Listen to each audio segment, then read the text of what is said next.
Hello and welcome once again to all of you, my friends. Today we are going to do an easy topic on question types. Generally, we ask questions when we want a reply, an explanation, or some information. So let's move ahead onto the next slide and see what we have in store today.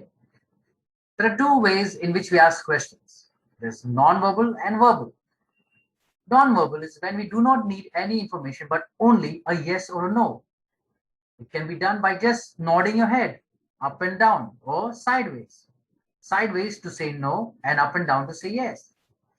A verbal communication or answer is when our query is not just limited to yes or no, but you have to provide more information or explanation if required. Question types. There are two types, that is close-ended, that is yes or no, where you use helping verbs to start a question, and open-ended, where you use the WH questions at the start of the question. So let's look at close-ended questions. They start with the helping verbs like is, am, are, was, were, do, does, did, etc. For example, are you at home? Were you present yesterday? Do you do your homework? Have you eaten your meal? Will you come tomorrow? Could I see a book? Should I call your parents? Must you speak in class? And you notice that most of your answers will either be yes or no. We do not need more explanation. In open-ended question, usually you have to explain more. So what is your name? When did you come? Where you used to stay? Why did you leave your city? Who is that person with you? Whose book is that? Whom did you give the book to?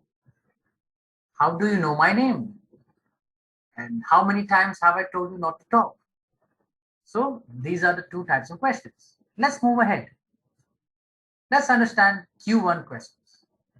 As you see, the formula is SVO. Now, you see that the helping verb is in the middle or in between the sentence, between S and O. That is am, are, were, have, should, will. So I am a boy. Now, if you take the am and you put it at the start of the sentence and you interchange it with I, you'll see am I a boy? And it automatically becomes a question. So it becomes a Q1 or a close-ended question. Am I a boy? Yes or no? Same way, you are in the class. And if you interchange you and are in each other's place, you'll get are you in the class? We were at Bandra. And when you interchange, it becomes were we at Bandra? They have eaten food. Becomes have they eaten food? You should talk in class. Should you talk in class? We will come tomorrow. Becomes will we come tomorrow? So you see, by just putting the helping verb at the start of the sentence, it changes the sentence completely and makes it or turns it into a question. Now you saw that by reversing the verb with subject, you converted the sentence into questions. Have you noticed the helping verbs like can, could, would, should, must, will, etc. are also used? When you start a sentence with the helping verb, the person replying the answer will always be in a yes or no. Now question 2. When you question something which is not limited just yes or no, but you want more information or explanation, like what is the capital of India? Where is my tea? Who is at home? How did India win the match? When did the accident take place? You shall notice that the answer is not yes or no, but it is something else, where you have to explain or give a more detailed answer. These are open-ended questions.